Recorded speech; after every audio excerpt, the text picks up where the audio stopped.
Muito bem, meus irmãos, vamos abrir a escritura em Romanos, capítulo 16. É o último capítulo, nosso penúltimo sermão da série de exposições em Romanos. Foi uma longa trajetória, não é? Descortinarmos, quase que não sai, os mistérios que o apóstolo Paulo revela nesta belíssima carta que tem edificado a igreja e tem abençoado a igreja desde que ela foi escrita ao longo dos séculos. Louvado seja o Senhor pelo privilégio de, apesar de tantos anos já terem passado, milênios, nós ainda assim podemos ser edificados pela mesma palavra. É o mesmo Deus, a mesma doutrina para a glória do Senhor. O Espírito Santo fala conosco nessa noite também. Nós faremos a leitura de Romanos capítulo 16 até o versículo 16.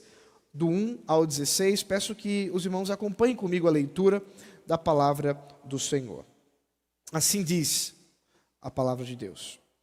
Recomendo-lhes a nossa irmã Febe, que está servindo na igreja de Cencreia, para que vocês a recebam no Senhor como convém aos santos e a ajudem em tudo o que de vocês vier a precisar, porque ela tem sido protetora de muitos, inclusive de mim.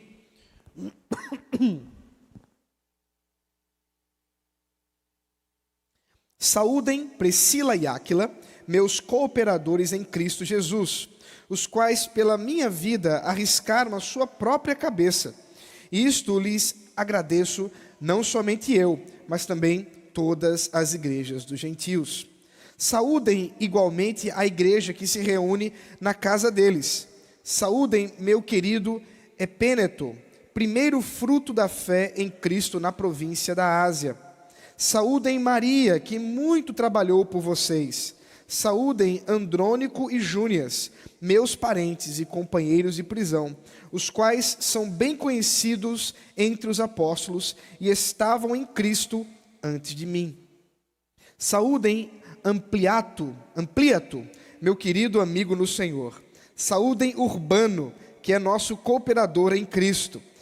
E também meu amado Estaques. Saúdem Apeles, aprovado em Cristo. Saúdem os da casa de Aristóbulo. Saúdem meu parente Herodião. Saúdem os da casa de Narciso, que estão no Senhor. Saúdem Trifena e Trifosa, as quais trabalham no Senhor. Saúdem a querida Pérside, que também muito trabalhou no Senhor. Saúdem Rufo, eleito no Senhor, e igualmente a mãe dele, que também tem sido mãe para mim.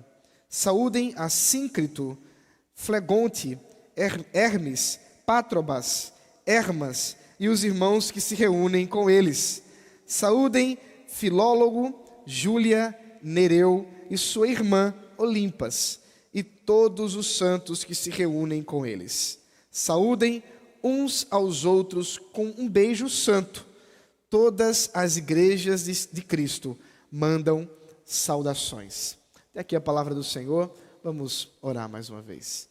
Deus bendito, Pai amado, nós rogamos que agora estejas a falar com o teu povo, pelo teu Espírito Santo, o Senhor esteja a nos edificar, a nos ensinar, diante, ó Deus, de um texto que trata de algo tão particular da vida da igreja dos romanos, como também de Paulo. Que o Senhor esteja derramando sobre nós agora o entendimento que só pode vir do trono da graça. Assim nós te rogamos, em nome de teu Filho Jesus Cristo. Amém. Meus irmãos, eu não sei se isso já aconteceu com vocês, de estarem numa multidão, no meio de muita gente, e ainda assim se sentirem sozinhos. Quando morava em São Paulo, muitas e muitas vezes enfrentei os metrôs lotados da cidade de São Paulo. E é impressionante o tamanho daquelas estações, o quanto que você tem que descer muitas vezes para finalmente encontrar os lugares onde o metrô vai passar. E é impressionante como na hora do rush, né, ali pelas 18 horas, tem gente. Ali na Estação da Luz ou na Sé, é um desafio às leis da física, você enfrentar muitas vezes aquele metrô. Ainda assim, você pode se sentir sozinho, porque simplesmente você não conhece ninguém. Se você tiver qualquer necessidade, dificilmente você vai poder contar com as pessoas que estão ali. Você está no meio de uma multidão e ainda está sozinho. É possível, de fato, se sentir só no meio de muitas pessoas. A igreja, no entanto, não deveria ser assim. A igreja não é uma estação de metrô, de trem, um ônibus lotado, o qual você senta e deixa as coisas irem segundo o seu propósito. Não. A igreja do Senhor Jesus Cristo é uma comunidade de fé. É uma família. A igreja do Senhor Jesus Cristo é um lugar onde nós não podemos nos sentir isolados. Nós não podemos nos sentir sozinhos. Pelo contrário, a igreja existe dentre suas muitas funções para que nós nos sintamos acolhidos, para que possamos realmente nos sentirmos presentes na vida uns dos outros e podemos servir uns aos outros. E como eu disse às crianças, eu digo a todos, meus irmãos, não há ninguém tão desprovido de habilidades que não possa servir. Como também não há ninguém tão capacitado que não possa ser servido. A igreja é esse lugar onde nós podemos estar juntos, em comunidade, contando uns com os outros, desenvolvendo nossa intimidade de amor, de afeto. Diante do texto que acabamos de ler, nós vemos que isso era verdade para o apóstolo Paulo. Aqui nós encontramos o apóstolo completando, terminando a sua carta, e ele passa com muito carinho a citar nominalmente irmãos que ele conhece da igreja de Roma, os quais ele deseja saudá-los de forma muito especial e deseja que durante a leitura, que certamente acontecia de forma pública para a igreja, aqueles irmãos fossem citados e fossem lembrados da importância deles em seu serviço para a vida do apóstolo Paulo. O apóstolo Paulo está preocupado em mostrar o quanto que esses irmãos são valiosos e foram importantes em determinados momentos de sua história. Mas, amados, essa de fato é a dinâmica da igreja. E nós aqui, à semelhança de Paulo, poderíamos e deveríamos, inclusive, termos uma boa lista de irmãos e irmãs que foram importantes na nossa vida, que são importantes hoje e que Deus, em sua santa vontade, também os fará futuramente importantes para nós. Em momentos difíceis, de crise, em situações em que nós não poderíamos resolver sozinho, Deus trouxe aquele irmão, aquela irmã, e eles foram importantes para nós. Essa, de fato, é uma dinâmica da igreja verdadeira, e é como nós encontramos aqui.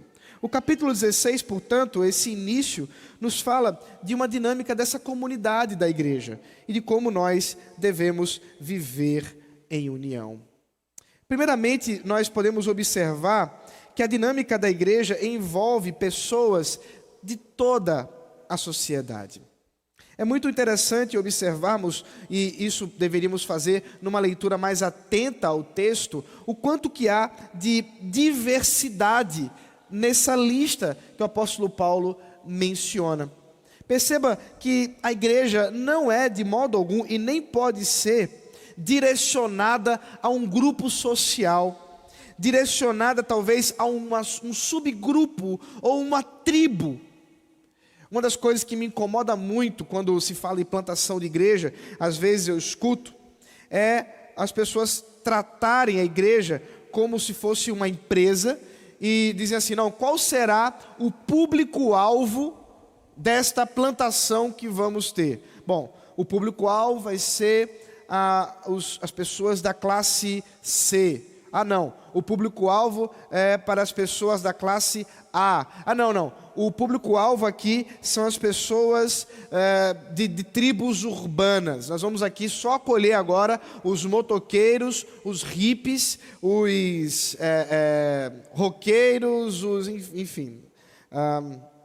Todas as pessoas que de algum modo ou de outro estão à margem da sociedade. Eu não acho que as pessoas não deveriam ser acolhidas, pelo contrário. Eu só não entendo que a igreja possa se resumir em sua intenção de acolher somente essas pessoas. Eu me lembro que quando eu fiz uma leitura de um plantador de igrejas, já algumas décadas passadas, ele iniciou seu trabalho de evangelização na frente de uma universidade e muito próximo também de um estúdio de rock muito importante na cidade de Seattle, nos Estados Unidos, onde Nirvana gravou, Foo Fighters e outras bandas importantes lá de Seattle. E ele menciona que quando ele começou o trabalho, o foco dele eram jovens solteiros. E a igreja cresceu muito assim, até o dia em que chegou uma família. Havia um pai, uma mãe e um filho. Ele olhou para aquilo ali e ele disse, o que eu faço com esse povo? Ele disse que não sabia nem o que falar para eles. Era uma criança, ele não sabia nem como lidar com a criança no culto. Ele não sabia nem o que fazer com ela. Eles não tinham essa demanda, porque havia um foco. E foi então aí que ele teve um despertamento. Ele percebeu que precisava entender a igreja como uma comunidade diversa, de pessoas de várias idades, com filhos, sem filhos, solteiros, na diversidade que o Senhor mesmo constitui. E é exatamente isso que vemos aqui, nessa finalização, né, da carta de Paulo. Aqui nós encontramos mulheres, mais de um terço dos nomes citados são de mulheres.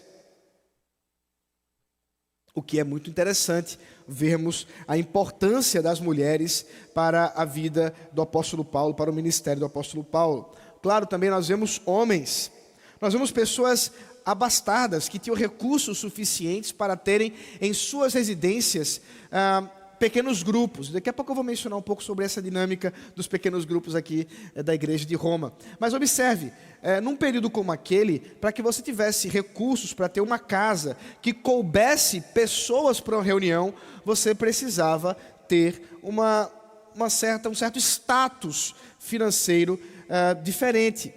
Há também, dentre eles, pessoas que, pelo que parecem, eram escravos. O versículo 10 e 11 nos mostram isso. Saúdem a Peles, aprovado em Cristo, saúdem-os da casa de Aristóbulo, saúdem meu parente Herodião, saúdem-os da casa de Narciso, que estão no Senhor. Nós vemos alguma coisa na história que parece apontar que esses irmãos aqui eram escravos. Então nós temos pessoas abastadas, nós temos pessoas escravos, portanto pessoas que não tinham quaisquer recursos. Nós temos nomes aqui que certamente são de judeus, nós temos nomes aqui que certamente são de gentios. Irmãos, o apóstolo Paulo só em citar esses nomes já está nos ensinando algo muito importante, que a igreja de Cristo, ela é e deve ser diversa. Nós precisamos ter essa diversidade. Nós precisamos ter essas diferenças que constituem o corpo de Cristo presente numa igreja local. E que bênção, que privilégio. Por quê? Porque certamente, se não fosse a igreja, nós não teríamos quaisquer outros motivos para estarmos reunidos aqui. Muito possivelmente a maioria de vocês eu não conheceria se não fosse Cristo, se não fosse a igreja. Muitos de vocês eu jamais tropeçaria, encontraria na minha vida, porque simplesmente Talvez nós não temos em comum outras coisas no nosso dia a dia. Trabalhamos em lugares distintos, moramos em lugares diferentes, estamos em ambientes diferentes e tudo bem, porque a igreja é assim. A igreja, ela se envolve nessa diversidade. Mas ela não é só diversa, veja, em características de pessoas. Ela também, nós vemos aqui no texto, ela é diversa no tipo de trabalho, no tipo de envolvimento que essas pessoas tiveram na igreja e tiveram com o apóstolo Paulo. Isso nós encontramos e vemos dentro da descrição que o próprio apóstolo Paulo traz para com a igreja. Veja, não há da parte de Paulo, e não deve haver na nossa visão, qualquer concepção de minimizar pessoas por qualquer motivo que seja. Por exemplo, nós não temos aqui um pressuposto de dizer, não, tem coisas que os homens são mais importantes, ou as mulheres são mais importantes ou menos importantes, mas nós devemos entender que na diversidade da comunidade da fé e na diversidade dos serviços, o Senhor nos chama para manifestar esses serviços mediante os talentos, os dons que Ele nos concede. É nesse sentido, portanto, que estamos convencidos que o Senhor chama a cada um de nós para um caminho, e vemos aqui como Ele mostra a função dos homens, a função das mulheres. Não é agora o meu objetivo discutir tanto as discussões que envolvem por que, por exemplo, na Igreja Presbiteriana do Brasil, mulheres não servem como diaconisas, presbíteras e pastoras. Não é meu objetivo, isso nós haveremos de fazer em outro momento, já fizemos esse ano. No ano que vem, se Deus assim permitir, nós vamos expor as cartas pastorais, e nas cartas pastorais nós vemos exatamente uma preocupação por parte de Paulo para explicar a diversidade que há desses serviços. Mas nós devemos lembrar que, de fato, aprove ao Senhor conceder aos homens a responsabilidade, ou pelo menos a alguns homens, a responsabilidade da liderança da igreja. E nós encontramos uma diversidade de textos bíblicos que mostram que essa responsabilidade Deus não se serviu para com as mulheres, não por serem inferiores, mas porque Ele, segundo a sua vontade, não quis que elas tomassem dessa responsabilidade. Por outro lado, nós podemos ver a excelência do trabalho feminino aqui na igreja de Roma, e quem o apóstolo Paulo lembra. Ele inclusive começa a sua lista falando de uma irmã, a irmã Febe. Veja o versículo 1. Recomendo-lhes a nossa irmã Febe, que está servindo na igreja de Cencreia, para que vocês a recebam no Senhor, como convém aos santos, e a ajudem em tudo o que de vocês vier a precisar, porque ela tem sido protetora de muitos, inclusive de mim. Ao que tudo indica, Febe era uma mulher de grandes recursos financeiros, talvez uma viúva. Era comum nesse período que mulheres, tendo sido viúvas, herdassem os recursos de seus maridos e se tornassem, portanto, mulheres com condições financeiras abastadas. E como mulher, Febe foi muito importante no serviço para a vida do apóstolo Paulo. O texto dá a entender que ela desprendeu recursos para que Paulo ministrasse, servisse em uma diversidade de lugares. E essa mulher, portanto, o apóstolo Paulo diz que ela serve, ela está servindo ali na igreja de Cencreia, e que agora ele roga para que a igreja de Roma receba também o seu trabalho. Na primeira edição da versão que estamos lendo aqui, a Nova Almeida atualizada, a comissão que traduziu o texto colocou como o texto da seguinte forma: recomendo-lhes a nossa irmã Febe, diaconisa na igreja de Cencreia. E esse é um dos textos que algumas pessoas tentam para defender a presença de diaconisas na igreja de Cristo. No entanto, há vários problemas para isso.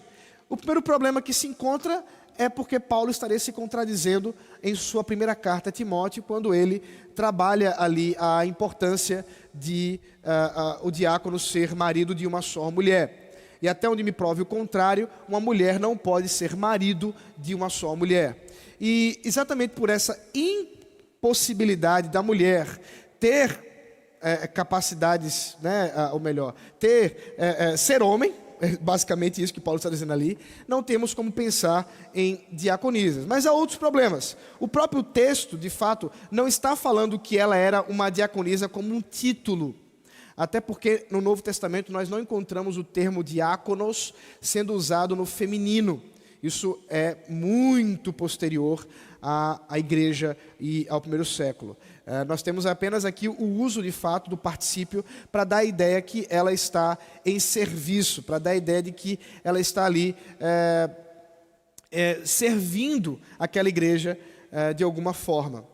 E, portanto, nós não precisamos considerá-la como alguém que tinha um título de liderança, mas alguém que era capacitada e habilitada para servir bem na comunidade dos santos. E isso ela fazia de muitas formas, aparentemente, inclusive e especialmente com contribuição financeira. A outra mulher que nós encontramos também em destaque é a irmã Priscila, juntamente com seu marido Áquila. Inclusive o apóstolo Paulo menciona em ordem, primeiro Priscila e depois Áquila. Nós não sabemos exatamente porquê, mas há de se pensar a importância dessa irmã. Foi ela, inclusive, que auxiliou juntamente com seu marido o irmão Apolo, para que se dedicasse ao ensino da palavra de Deus, ele que ainda carecia de instruções por parte do Evangelho, e Deus usou Priscila e Áquila para discipular Apolo. E Paulo menciona que de fato esses irmãos são cooperadores em Cristo, inclusive foram dispostos a arriscar a própria vida em favor de Paulo. Nós não sabemos os detalhes, mas podemos imaginar que tenha sido alguma situação de grande perigo para Paulo, em que Priscila e Áquila tomaram ali a frente e ajudaram a Paulo naquele instante. Eles também são conhecidos como irmãos hospitaleiros. Veja só que Paulo não esquece de mencionar que não só eles, mas também na igreja que eles têm em sua casa, ali há algo de importante. Nós podemos mais uma vez considerar que Priscila e Áquila eram irmãos que receberam pessoas em sua igreja, em sua casa da igreja, né? Recebiam ali pessoas para que pudessem ali juntos pastorear e cuidar da igreja de Cristo. Como eu disse, eu vou mencionar daqui mais um pouco detalhes sobre essa questão dos encontros nos lares. Ao que tudo indica, Júnias também é o nome de uma mulher. É complexo porque a palavra Júnias é uma palavra, um nome que tanto pode ser atribuído a homem, como pode ser atribuído a mulher no contexto grego. Nós não temos certeza se trata de fato de um homem ou de uma mulher, mas há uma possibilidade considerável que Júnias fosse uma mulher. E o texto nos dá a entender que ela era importante no trabalho missionário.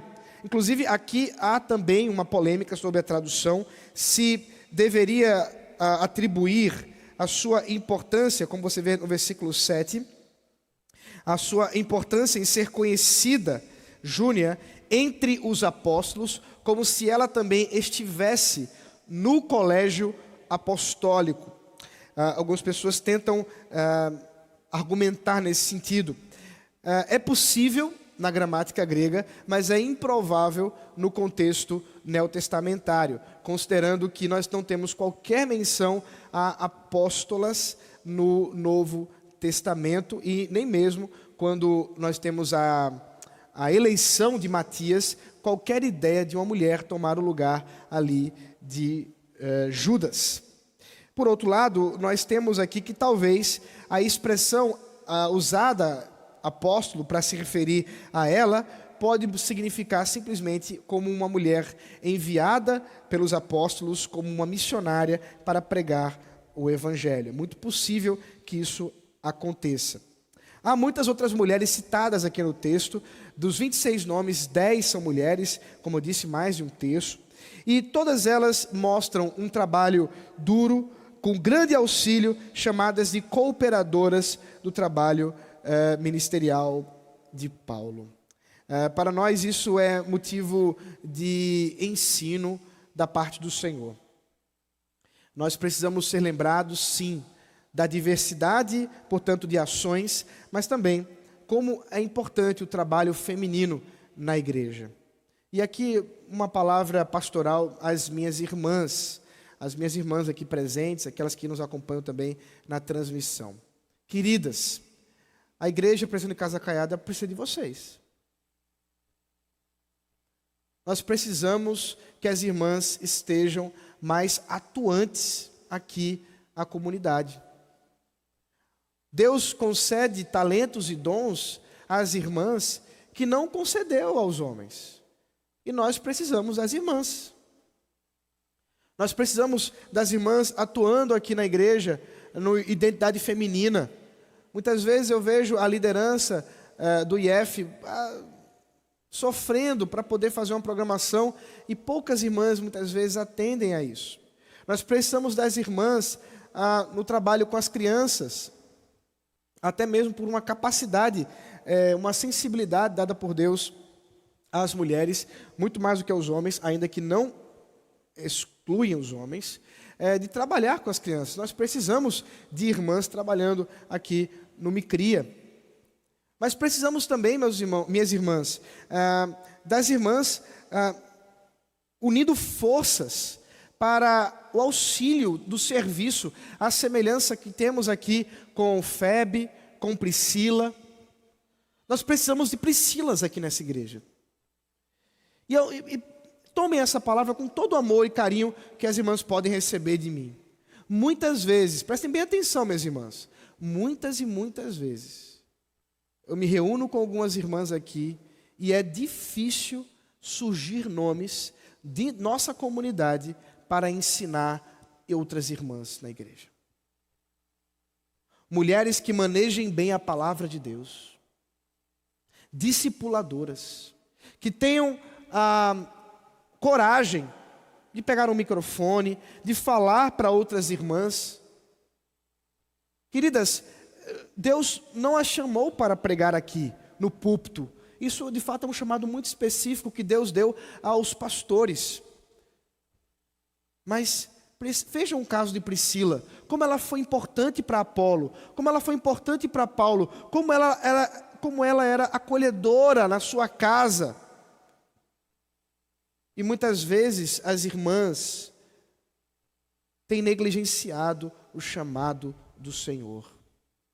Onde estão as irmãs hospitaleiras, recebendo em suas casas pequenos grupos?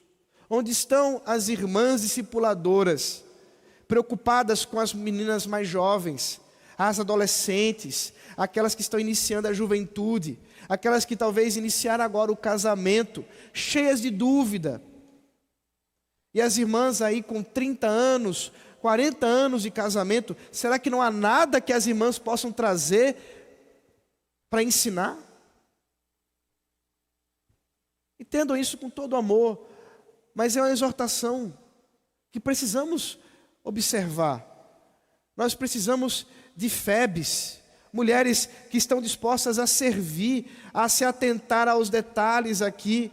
Nós não precisamos que as irmãs estejam nas discussões da junta diaconal, e muitas vezes nem os diáconos querem estar na discussão da junta diaconal, quanto mais as irmãs. Mas auxiliando, muitas vezes, no cuidado do pobre, da viúva, dos órfãos, dos doentes. Muitas vezes a gente não sabe que tem pessoas que estão padecendo, e as irmãs sabem porque a rádio patrulha, né, passa rápido. E essa fofoca é do bem, viu, minhas irmãs? Está tudo certo. Mas não chega na gente. Precisa chegar.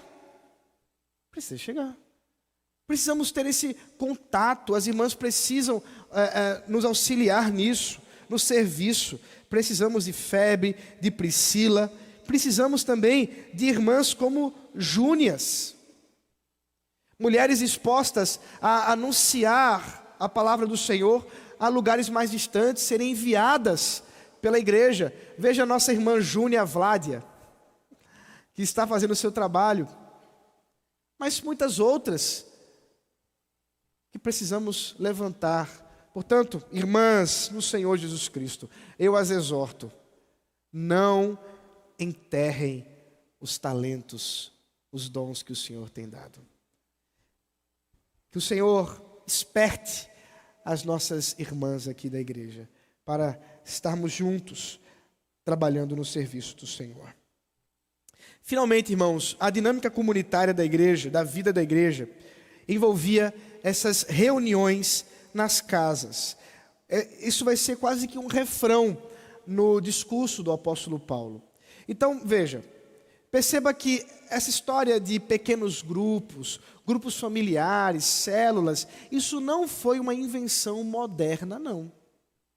Isso não foi alguma coisa que alguém recebeu uma visão e disse que agora tem um novo jeito de se reunir, como algumas pessoas disseram.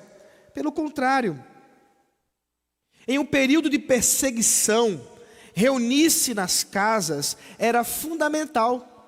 Você ia lá, hoje vamos reunir na casa de Priscila e Áquila. Tranca a porta, acabou. Vamos adorar o Senhor. Tudo certo, está em casa. Eles não conseguiam ter reuniões públicas. Inclusive, para reunir pessoas, num número grande de pessoas, não era fácil encontrar um ambiente para isso. Então, de fato, as igrejas eram separadas em pequenos grupos.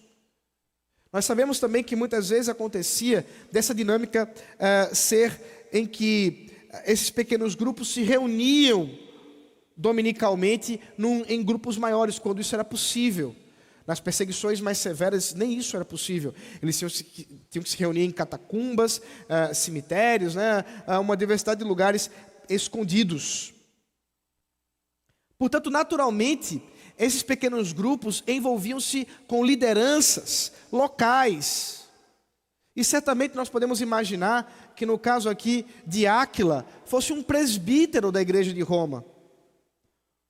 Um homem que estava na liderança da igreja, mas que tinha em sua casa pessoas as quais ele recebia para o pastoreio. E aqui, meus irmãos, nós precisamos pensar sobre isso. Nós temos observado a importância desse instrumento para os tempos modernos em que vivemos. É muito difícil você reunir, por conta da dinâmica de trabalho, das agendas dos irmãos, reunir pessoas em eventos maiores. É muito difícil. Mas pequenos grupos isso facilita. E nós queremos incentivar os irmãos a se ligarem a pequenos grupos. Nós estamos trabalhando para que tenhamos no ano que vem mais pequenos grupos, mais liderança. E queremos realmente que os irmãos possam durante a semana se encontrar, ter momentos de comunhão, poderem juntos estreitar os laços de afeto. E queremos que pelo Senhor, isso realmente o Espírito Santo trabalhe em nossas vidas através de tudo isso. E o Senhor, em sua vontade, vai expandindo o seu reino. Tudo isso, irmãos, nos mostra a beleza da igreja, a beleza da comunidade da fé.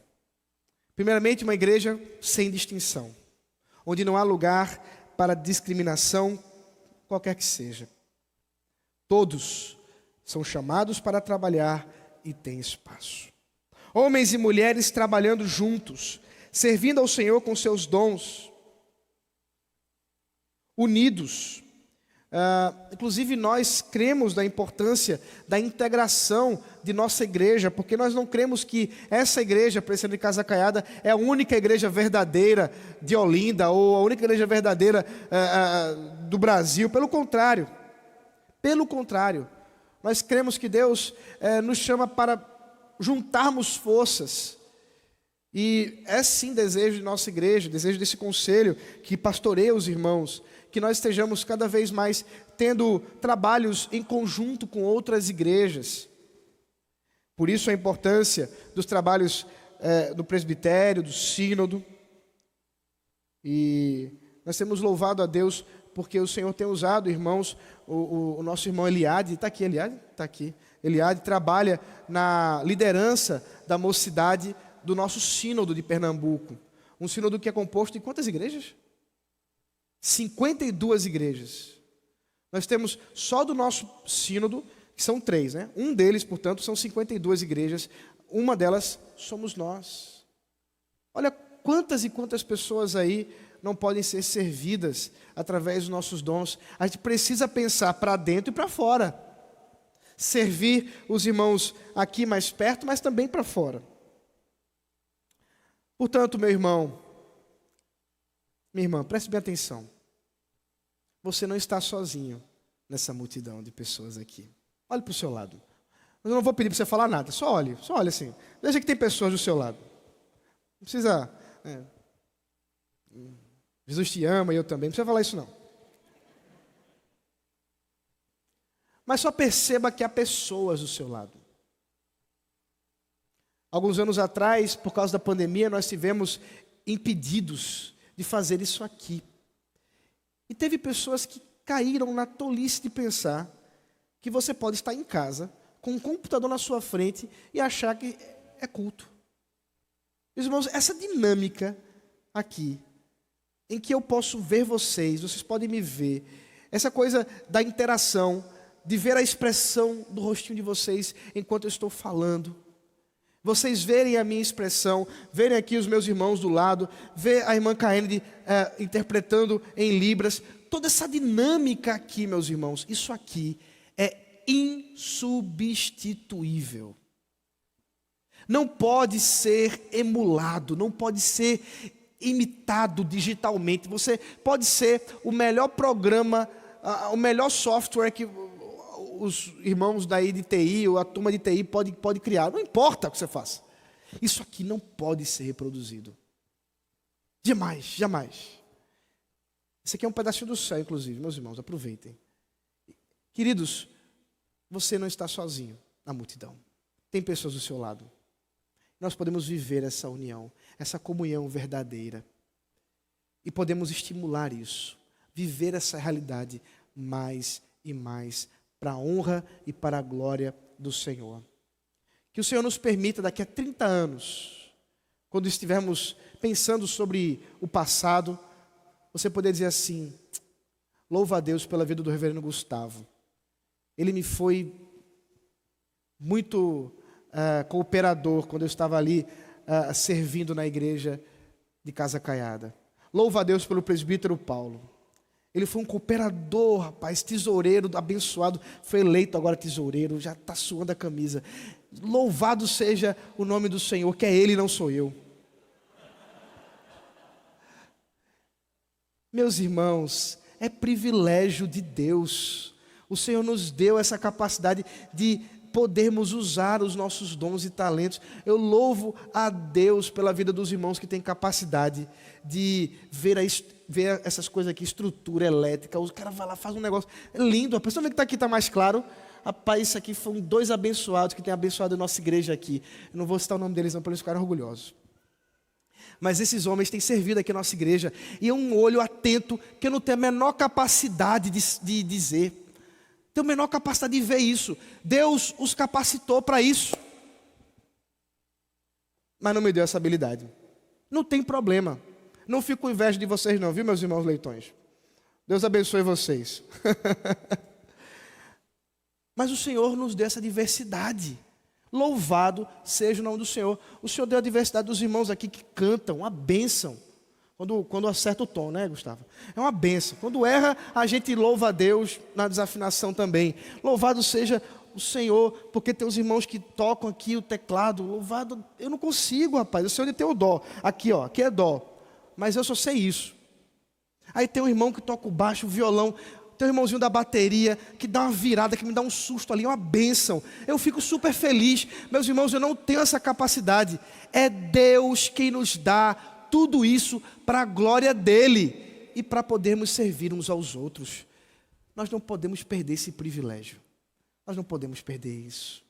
Não desperdicem essa comunhão. Não percam o valor que isso tudo tem. Tudo para a honra e para a glória do Senhor, que nos capacita para o seu serviço. Vamos orar. Senhor, eu te louvo, eu te bendigo por esse tempo que o Senhor nos concede aqui de ouvir a tua voz, ouvir a tua palavra e nos exortar para o teu serviço.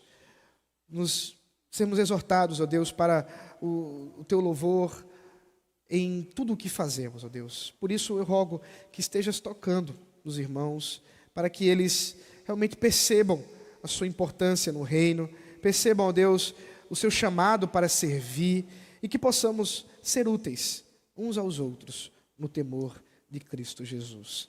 Para a tua honra e glória. Amém.